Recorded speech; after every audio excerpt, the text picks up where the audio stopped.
ये भी है कि इस तरह की घटना जब सामने आती है तो सरकार से सवाल पूछा ही जाएगा, और अगर ये लापरवाही बढ़ती गई है तो इस पर क्या कदम उठाया जाता है, अब सवाल ये महत्वपूर्ण है। विलास अठावले मेरे साथ लगातार बने हुए हैं, मेरे सहयोगी। विलास, आपने कहा कि विधायक ने कहा कि पुल जर्जर है, लेकिन फिर भी उसके बाद आवाजाही इस पर हो रही थी, तो ये किसकी जिम्मेदारी है अगर यहाँ पर डेंजर का बोर्ड नहीं लगाया गया या इस पर ना चले, इस पर ये जानकारी नहीं लिखी गई?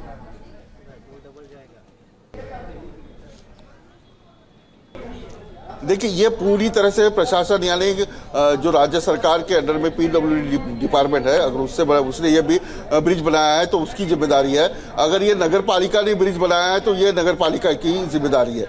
और सबसे अहम बात यह है कि पिछले 2 साल से जिस तरह से बारिश गिर रही है, जिस तरह से पानी से कोई भी साको यानी जो स्ट्रक्चर है वो कमजोर होता है, पहले से कमजोर होता है, वो अगर पानी से ज्यादा कमजोर हो गया तो उसकी मरम्मत की आवश्यकता है, या फिर वो ब्रिज गिरा के फिर से दूसरा ब्रिज बनाने की आवश्यकता है।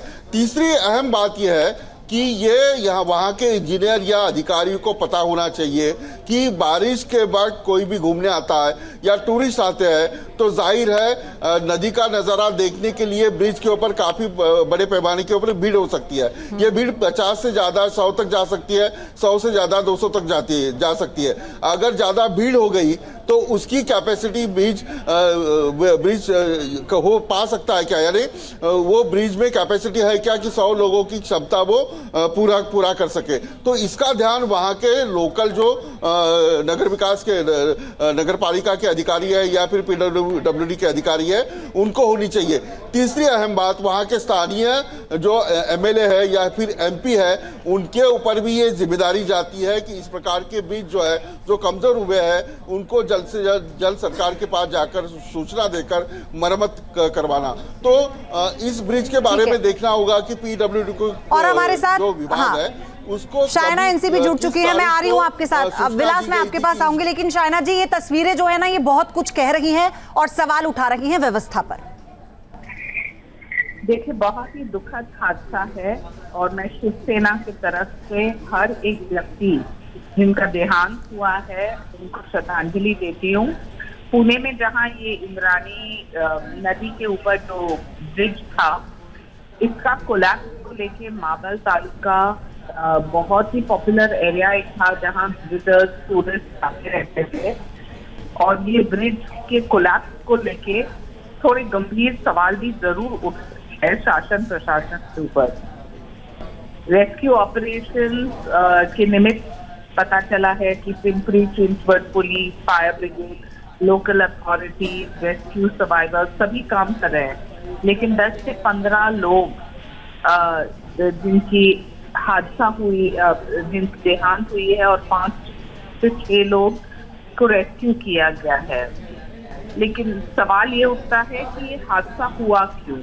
जी, स्ट्रक्चरल वीकनेस था, बहुत सारा बारिश, और इस वजह से ये कोलैप्स। मैं मानती हूँ कि फिलहाल राजनीति न करते हुए हमें सिर्फ ये देखना है कि जो 20 से 25 टूरिस्ट इसमें ये कोलैप्स में उनका देहांत हुआ, तो सर्वप्रथम ये देखना है कि उनके परिवार को जो सपोर्ट मिले। शायना जी, मेरे सहयोगी ये बता रहे थे, उन्होंने ये जानकारी दी कि वहाँ के जो विधायक हैं उन्होंने ये कहा था कि ये पुल जर्जर हो चुका है। आप सोचिए कि छोटी छोटी लापरवाही कितनी ज्यादा है कि अगर प्रशासन की जिम्मेदारी थी कि वो इस पर आवाजाही बंद कर दे तो वो आवाजाही बंद क्यों नहीं हुई? इस पर वाहन भी चले हैं, इसीलिए ओवरलोड होकर वो गिरा है। अभी जो फिलहाल ग्राउंड से जानकारी मिल रही है, मैं आप सही बोल रहे थे, क्योंकि ऑफिशियल की जांच रिपोर्ट के निमित्त स्ट्रक्चरल वीकनेस था, लेकिन बहुत सारा बारिश भी था यहाँ पुणे में, महाराष्ट्र में, और उस वजह से ये कोलैप्स हुआ। जैसे कि मैंने पहले कहा, ये समय नहीं है कोई राजनीति करने के, ये समय है कि हम श्रद्धांजलि दें पहले परिवारों को, और हम देखें कि ये रेस्क्यू ऑपरेशन में हम सफल हो, ताकि 25 लोग जो डूब गए हैं, इस बार सिर्फ 5 लोग को हम रेस्क्यू कर पा रहे हैं, और 10 से 15 लोग ऑलरेडी अभी भी ट्रैप है। तो प्रयास यही होगा कि कम से कम हादसे हो। शाजिया जी, अगर नगर निगम की तरफ से इसे बनाया जाना था शाइना जी, तो मेरा फिर नाम इसे है शाइना हाँ माफ कीजिएगा मैम, अगर इसे नगर निगम की तरफ से बनवाया गया था तो फिर उनकी जिम्मेदारी बनती है, और अगर ये राज्य सरकार की किसी कंस्ट्रक्शन के अंतर्गत आता है तो ये उनकी जिम्मेदारी बनती है, तो इस पर सवाल तो पूछे जाएंगे ना मैम। ऑफकोर्स सवाल पूछिए, लेकिन फिलहाल ये ट्रेजेडी जो हुआ है, हमें रेस्क्यू ऑपरेशन पे फोकस करना पड़ेगा, और उसके बाद जो तहसीलदार हो या पुलिस कमिश्नर हो, सभी से जांच पड़ताल और कमिश्नर म्यूनिसिपल कमिश्नर सभी से high level investigation Devendra Fadnavis ji ने कहा है बिल्कुल लागू किया जाएगा। एनडीआरएफ टीम भी वहाँ पहुंचे हैं और कैजुअलिटी काउंट कम हो इसका प्रयास अभी जारी है। अभी 25 से 30 लोग ऐसे हैं जिनका कोई सुराग नहीं मिला है। 6 लोगों की मौत की पुष्टि हो चुकी है और बताया गया कि 50 से ज्यादा लोग थे इस पुल पर जिस वक्त ये हादसा हुआ। तो ये तो बहुत स्वाभाविक है कि जो मैं भी तस्वीरों में यहाँ देख पा रही हूँ, ये ओवरलोड हुआ है।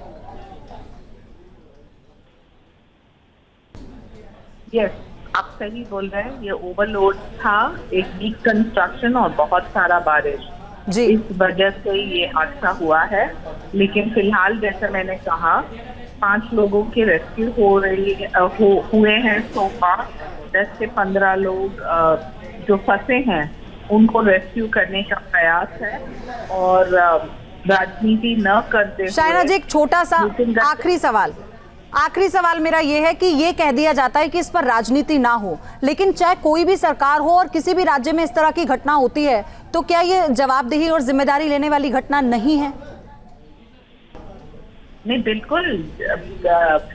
आप ये मत समझ लीजिए कि अकाउंटेबिलिटी की आवश्यकता नहीं। अकाउंटेबिलिटी के साथ साथ ये देखना कि पूरा जांच रिपोर्ट हर एक ब्रिज के ऊपर। अब सवाल सबके जहन में शाइना जी यही है कि सरकार की तरफ से किस तरह का कदम उठाया जाता है और कैसे सख्ती होती है, जिसकी जिम्मेदारी है क्या उस पर सख्त कार्रवाई होती है या नहीं। आपका धन्यवाद। अब हमारे साथ जुड़िए। जहां भक्ति है हर शब्द में, कथाओं में छुपे हैं दिव्य रहस्य और ज्योतिष देता है जीवन को दिशा। धर्म से जुड़ी हर बातों को जानने के लिए हमारे चैनल स्तुति को सब्सक्राइब करें। चैनल पर जाने के लिए इस लिंक पर क्लिक करें। जहां भक्ति है हर शब्द में, कथाओं में छुपे हैं दिव्य रहस्य और ज्योतिष देता है जीवन को दिशा। धर्म से जुड़ी हर बातों को जानने के लिए हमारे चैनल स्तुति को सब्सक्राइब करें। चैनल पर जाने के लिए इस लिंक पर क्लिक करें।